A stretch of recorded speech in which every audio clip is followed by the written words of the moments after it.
Basta. Okay, basta. Totoo ka. Ay mo siya.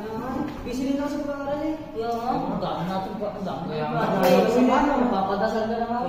Talaga. Ano, tara simba. Tara! Kailan?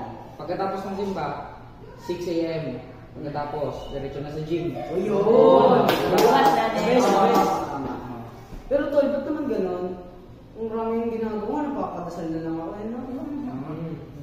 Pero kung naiisip ko yung Diyos, napapakanta ako. Ano, kanta tayo? Ano kanta? 3, 2, 1. Shubidubiduwa, panalangin ko sa habang buhay. Makasama. Ay, oh my God, sorry. Bawal Pre, sabihin yun! Bakit bawal? Kasi naman pre, sinasabi mo yung pangalan ng Diyos. Kaya nga. Ano ba yun? Third commandment. Tandaan mo yan. Thou shalt not say the Lord's name in vain. Ano ibig sabihin yun? Ibig sabihin, bawal mo sabihin yung pangalan ni Lord sa mga mura, sa mga casual conversations. Tulad ng sinabi ko, oh my God. Oo, hindi mo ulitin. Hindi mo ulitin. Ano bang pwede natin mong sabihin? Pwede naman, ano ba pag ano ka? Oh my gulay! Ikaw, pre, ano bang pwede natin sabihin? Imbis na sa oh my. Pwede naman, oh my gosh. Oh. Oh my gosh. Pati yung ano, spacing word, yung awal. What the hell? Yun. Eh? Bawal din pala yun. Kasi, ini-mention natin yung hell. Oo.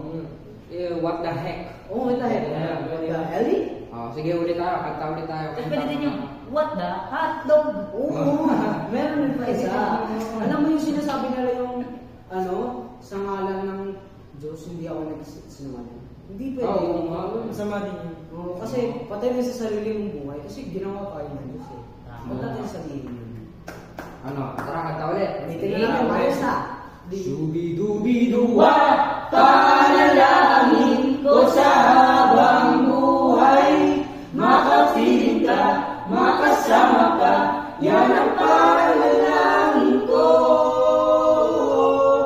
at hindi pa kaya. Natatawa tuloy ako mga Ngayon, hindi na ako magsasabi nun kasi masama yun. Tama. May alam na natin yung tama at mali. Tama. Tayo dapat alam na natin yan.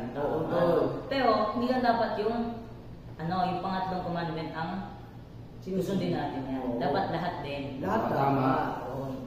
Oh, alam mo na pre. Oo, alam na natin yan. Alam mo na. Handa na tayo sa Misa de Gallo. Oo. Simbang gabi ako. Simbang gabi. Tapos, pagkatapos, kakain ng bibingka. Yun! Pares!